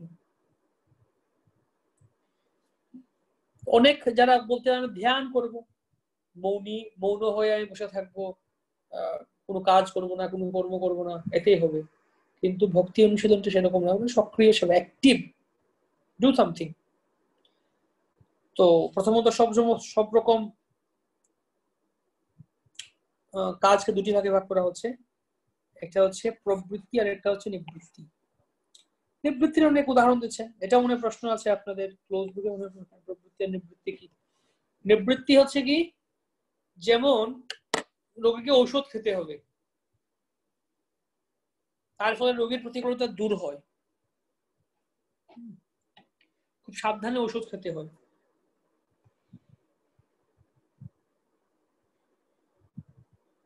তো ঔষধের মাধ্যমে কি হয়, তার রোগটা দূর হয়, এবং সাথে সাথে রোগীকে আরো কিছু পথ্য অনুসরণ করতে হয়, কি কি নিয়ম পালন করতে হবে, নিয়মিত একটা রুটিন ফলো করতে হবে, কিছু কিছু অভ্যাস, কিছু কিছু কাজ করতে বলবেন ডাক্তার, সেগুলি পালন করতে হবে। এই হচ্ছে প্রবৃত্তি এবং নিবৃত্তি।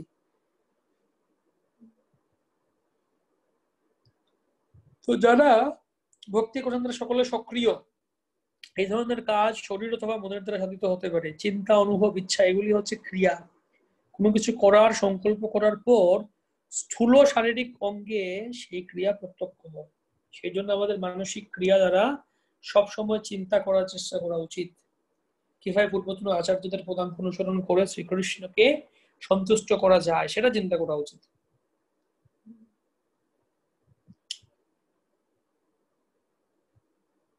বাক্যের দ্বারা কৃষ্ণ অনুশীলন, কৃষ্ণ অবদান অনুশীলন, তো সেটাকে তিনটা ভাগে ভাগ করছেন এখানে। বাক্যের দ্বারা দেহ, ইন্দ্রিয়, বাণী,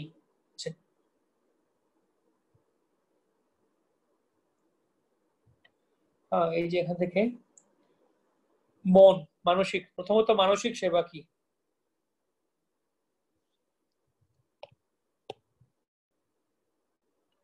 মানসিক সেবা। তো মনের তিনটি কাজ আছে, চিন্তা করা, অনুভব করা, ইচ্ছা করা। মনের তিনটি কাজ, মনের তিনটি কাজ, চিন্তা করা, অনুভব করা, ইচ্ছা করা। মন চিন্তা করে বিভিন্ন বিষয়, মন অনুভব করতে পারে বিভিন্ন বিষয়, মন ইচ্ছা করে বিভিন্ন বিষয়। তো এটা দিয়ে আমরা জড়জাগতিক চিন্তা করি, এই জগতে ভোগের চিন্তা করি, ভোগের বিষয়ে অনুভব করি এবং ভোগের বিষয়ে ইচ্ছা করি। তাই ভক্তি মানে এই সমস্ত কিছু পরিত্যাগ করে ভোগের বিষয়ে আমাদের ইচ্ছা, চিন্তা, মনোভাব পরিত্যাগ করে ভক্তির বিষয়ে আমাদের ইচ্ছা করা উচিত, চিন্তা করা উচিত এবং ভক্তির বিষয়ে আমাদের অনুভব করা উচিত।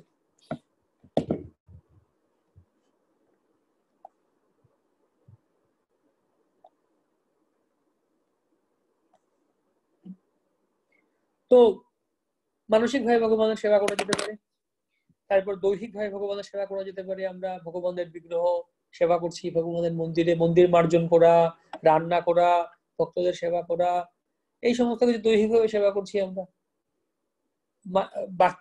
বাচিক ভাবে বা বাক্যের দ্বারা আমরা কৃষ্ণ কথা বলছি, কৃষ্ণ নাম উচ্চারণ করছি, বাচিক ভাবে করছি।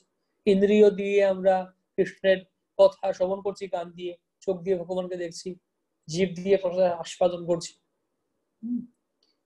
ঘ্রাণ দিয়ে আমরা পুষ্প বা তুলসীর ঘ্রাণ গ্রহণ করছি। এভাবে আমরা বিভিন্ন ইন্দ্রিয় দিয়ে ভগবানের সেবা করছি। আর মানসিক ভাবে চিন্তা, অনুভব, ইচ্ছা। তো শ্রবণ কীর্তন করা মানে আসলে এটাকে দৈহিক বলা যেতে পারে, আমরা শ্রবণ করছি ইন্দ্রিয় দিয়ে, আবার এটা মূলত হচ্ছে মানসিক সেবা। যখন ভগবানের কথা আমরা শ্রবণ করব, ভগবানের সম্বন্ধে পড়বো, এটা হচ্ছে আসলে মন দিয়ে আমরা করছি, এটা মন দিয়ে করতে হয়, কৃষ্ণ চিন্তা করা। এই জন্য বলা হচ্ছে স্মর্তব্য সততম বিষ্ণুর বিস্মর্তব্য ন জাত উচিত সর্ববিধি নিষেধাসুরে তয়োদেব কিঙ্করঃ। সবসময় কৃষ্ণকে স্মরণ করা, কখনো তাকে ভুলে না যাওয়া, কখনো তাকে ভুলে না যাওয়া। এর ফলে আমরা আচার্যদের পদাঙ্ক অনুসরণ করে কৃষ্ণকে সন্তুষ্ট করতে পারি।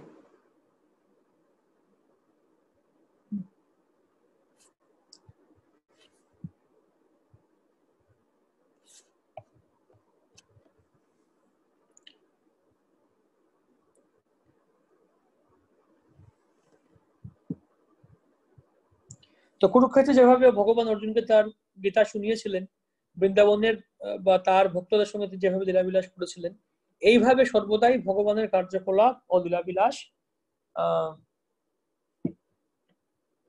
স্মরণ করা যায়। এটি হচ্ছে কৃষ্ণ ভাবনামৃতের মানসিক অনুশীলন। মানসিক অনুশীলন। এইভাবে আমরা আমাদের দেহ দিয়েও অনেক রকমের সেবা করতে পারি, কিন্তু এই সমস্ত কার্যকলাপ অবশ্যই কৃষ্ণ সম্বন্ধীয় হওয়া উচিত। এই সম্পর্কের প্রতিষ্ঠা হয় গুরু শিষ্য পরম্পরায় শ্রীকৃষ্ণের প্রতিনিধি সদ্গুরুর সঙ্গে যুক্ত হওয়ার মাধ্যমে। এই গুরুদেবের তত্ত্বাবধানে বিভিন্ন সেবা অনুষ্ঠান করছি আমরা, বিভিন্ন বিধি নিষেধ পালন করছি আমরা। তো এগুলো হচ্ছে দৈহিক ভাবে, মানসিক ভাবে এবং বাহ্যিক ভাবে ভগবানের সেবা করা। তো এই সমস্ত অনুশীলন প্রাকৃত নয়, এগুলি প্রাকৃত ব্যাপার না, জাগতিক না। এটা ভগবানের ভক্তিতে, ভগবানের অন্তরঙ্গ শক্তির অধীনে হচ্ছে। ভগবানের শক্তি তিন ভাগে প্রকাশিত হয়: বহিরঙ্গা শক্তি, অন্তরঙ্গা শক্তি, তটস্থ শক্তি। জীব হচ্ছে তটস্থ শক্তি, অর্থাৎ মাঝামাঝি আছে তটস্থ শক্তি। আর এই জড়জগৎ হচ্ছে বহিরঙ্গা শক্তি, অপরা প্রকৃতি। চিন্ময় জগৎ হচ্ছে অন্তরঙ্গ শক্তির প্রকাশ। তো ভগবানের সেবায় যে কার্য সেটা হচ্ছে অন্তরঙ্গা শক্তি। এই যে কৃষ্ণ ভাবনাম হয় যখন, সেটা অন্তরঙ্গ প্রকৃতিতে এটা হয়। মহাত্মা বা মহাভাগবত তারা কখনো বহিরঙ্গ প্রকৃতির দ্বারা প্রভাবিত হয়ে কর্ম করেন না, সর্বদাই পরা প্রকৃতিতে আশ্রয় করে কর্ম করেন। পরা প্রকৃতি কর্ম, অন্তরঙ্গা এটা বহিরঙ্গা প্রকৃতির দ্বারা না। এই ভক্তিতে যা হয় সবকিছু পরা প্রকৃতির অধীনে হয়।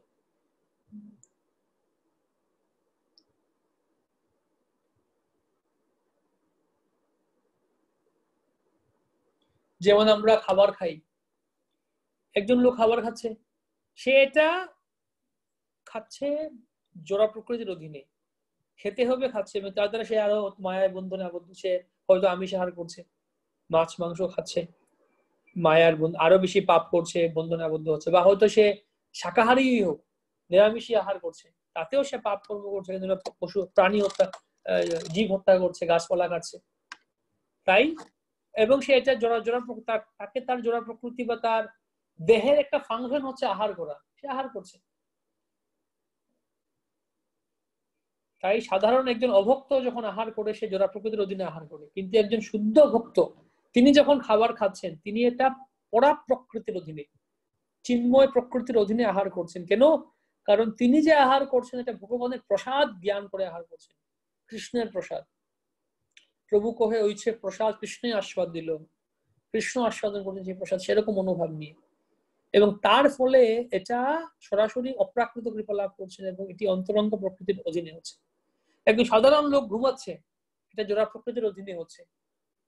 কিন্তু যখন একজন ভক্ত, শুদ্ধ ভক্তদের নিদ্রা করছেন, বিশ্রাম করছেন, সেটা জোড়া প্রকৃতির, পরা প্রকৃতির অধীনে। কেননা তিনি এরকম মনোভাব নিয়ে নিদ্রা করছেন যে ঠিক আছে, এখন আমি নিদ্রা করব, শরীরটাকে আমি রিফ্রেশ করব। ব্যাটারি, যে মোবাইল যেরকম চার্জ দেওয়া হয় না, ব্যাটারি একটু চার্জ হবে, তারপরে উঠে আমি আবার ভগবানের সেবা করবো। এইরকম মনোভাব নিয়ে তিনি বিশ্রাম করছেন, নিদ্রা করছেন, যেন আমি আগামীকাল, এখন রাত্রেবেলা আমি বিশ্রাম নেই, যেন আগামীকাল আমি ফ্রেশ সতেজ হয়ে আবার ভগবানের সেবা পুনরুদ্যমে করতে পারি। তো তার এই ঘুমটাও বলা হচ্ছে পরা প্রকৃতির অধীনে। আহার নিদ্রা এই সমস্ত কিছু, ভয়, আত্মরক্ষা। একজন সাধারণ লোক আত্মরক্ষা করছে, অভক্ত আত্মরক্ষা করছে যারা প্রকৃতির অধীনে, নিজের জীবন, দেহ ধারণ করা, জীবন রক্ষা করা। কিন্তু একজন ভক্ত তার দেহ রক্ষা করছেন, জীবন ধারণ করছেন কেন? ভগবানের সেবার জন্য। যে আমার এই দেহটা ভগবানের সেবা করার জন্য আমাকে স্বাস্থ্য ঠিক রাখতে হবে, ঔষধ খেতে হবে, ডাক্তারের কাছে যেতে হবে। এই ভক্ত যখন নিজের শরীরের যত্ন নেন, আত্মরক্ষা করেন, সেটা হচ্ছে পরা প্রকৃতির অধীনে। মৈথুন, একজন অভক্ত জাগতিক লোক মৈথুন করছে জোড়া প্রকৃতির অধীনে, ইন্দ্রিয় ভোগ করার চেষ্টা করছে, বেশি করে সে মৈথুন করবে। কিন্তু একজন ভক্ত মৈথুন করছে, বিবাহিত, তিনি যখন গৃহস্থ আশ্রমে আছেন, কৃষ্ণ ভক্ত সন্তান উৎপাদন করার জন্য মৈথুন করছেন, এটা ধর্ম বিহিত, যেটা গীতায় ভগবান বলেন ধর্ম অবিরুদ্ধ কাম অস্মি, ধর্ম অবিরুদ্ধ কাম, ধর্ম বিরুদ্ধ নয়, এটা অবিরুদ্ধ, অর্থাৎ ধর্মের সাথে সামঞ্জস্যপূর্ণ যে কামটা আছে বিবাহিত জীবন। তাই তার তিনি শুদ্ধ সেই স্তরে যখন থাকবেন, ভক্তিতে যখন যুক্ত থাকবেন, এবং তার সন্তান যখন কৃষ্ণ ভক্ত হবে, তার এই কামটা কি হলো? এটা পরা প্রকৃতির, অপ্রাকৃত অন্তরঙ্গ শক্তির অধীনে। তো এভাবে এটা হচ্ছে পার্থক্য। কৃষ্ণ ভাবনার মধ্যে যাই করা হয় না কেন, এই যে বলছেন ভক্তি যোগে কৃষ্ণ যাই করা হয় না কেন, সেটা হচ্ছে পরা প্রকৃতির নিয়ন্ত্রণে অনুষ্ঠিত হয়। পক্ষান্তরে বলা যায় যে আমাদের শক্তি হচ্ছে কর্ম করার ক্ষমতা, এবং এই ক্ষমতাকে সদ্গুরু ও ভগবান শ্রীকৃষ্ণের কৃপার হলে চিন্ময় বা অপ্রাকৃত স্তরে রূপান্তরিত করা যায়। কৃষ্ণদাস কবিরাজ গোস্বামী বলছেন চৈতন্য চরিতামৃতে যে মহাভাগ্যবান ব্যক্তিরা কেবল কৃষ্ণের কৃপা সদ্গুরুর সান্নিধ্যে আসেন, গুরু কৃপায় যারা ভক্তির পথে এগিয়ে যান। এইভাবে কৃষ্ণ ভক্তির সমস্ত কার্যকলাপ পুরা প্রকৃতির নিয়ন্ত্রণাধীন, তার সবই ভগবান শ্রীকৃষ্ণ এবং অন্তরঙ্গ পার্ষদ গুরুদেবের দ্বারা নিয়ন্ত্রিত হয়। যদি সেই যে ভক্ত যতটা সমর্পিত ভগবানের প্রতি, গুরুদেবের চরণে সমর্পিত, কৃষ্ণের চরণে সমর্পিত, সেই ভক্ত ততটা তিনি শুদ্ধভাবে অন্তরঙ্গ ভক্তির অধীনে কার্য করছেন। আর যে তার নিজের শরণাগত না, সেটা কার্য করছে। তো তারপরে বলা হচ্ছে কৃষ্ণ, কৃষ্ণের এখানে শুধু হচ্ছে কৃষ্ণ, আনুকূল্যেন কৃষ্ণ অনুশীলনম। অনুশীলন সম্বন্ধে বললেন তখন, এখন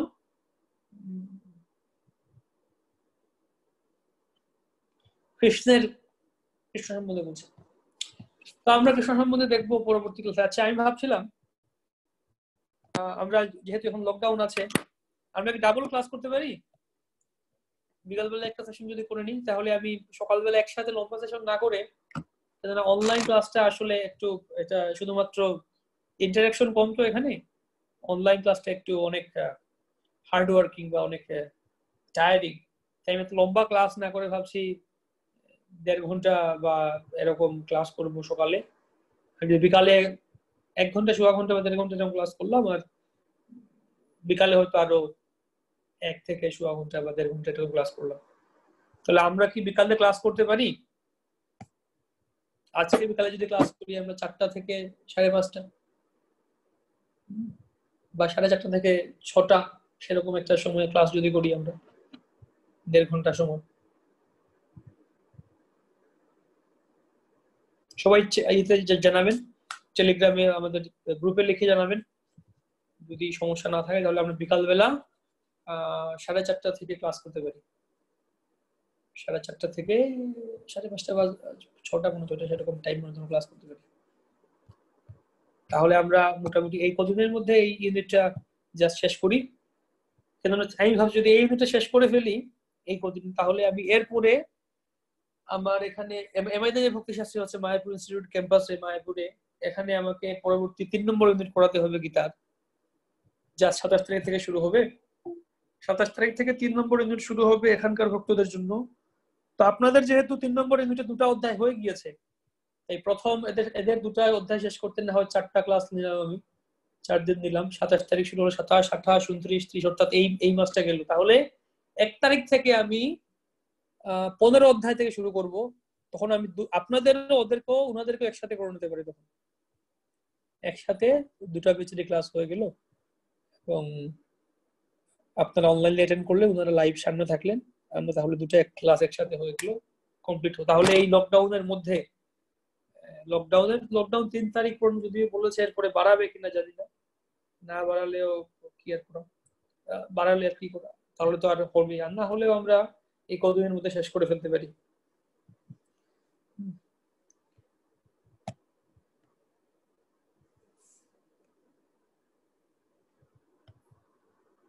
ঠিক আছে, জগদীশ হালদার প্রভুকে, যমুনা জীবন প্রভু, আপনি আপনার ইয়েটা চেঞ্জ করুন, নাম চেঞ্জ করুন। এটা কিভাবে করতে হয়? হরি বল, হরে কৃষ্ণ। ওখানে আপনি জুমে গিয়ে সেটিং এ দেখুন, আপনি গিয়ে জুমে বা আবার আপনি লগ ইন করতে যান, প্রোফাইলে আপনি দেখবেন, প্রোফাইল পাবেন, কিছু বলবেন আপনি? হ্যাঁ বলবো প্রভু, হরে কৃষ্ণ, হরি বল, দণ্ডবত প্রণাম প্রভু। প্রভু নরসিংহ প্রভু উনি বলছে তুমি পরীক্ষা দেবে পদ্মনাথ প্রভুর কাছে, কেন আমার অনেক ঝামেলা আছে, কাজ আছে, সেই জন্য পারছি না, তুমি ওনার কাছে আপনি কি আচ্ছা ঠিক আছে, এই ব্যাপারে আমরা পরে কথা বলবো। আচ্ছা আচ্ছা, ওকে। প্রভু হরে কৃষ্ণ, এই আপনাকে এটা হচ্ছে ভক্তি রাসমৃত সিন্ধুর এটা লিঙ্কটা আছে বইটা? আমি পাঠিয়ে দেবো। আচ্ছা গ্রুপে অনেক অনেক অনেক ধন্যবাদ প্রভু। হরে কৃষ্ণ।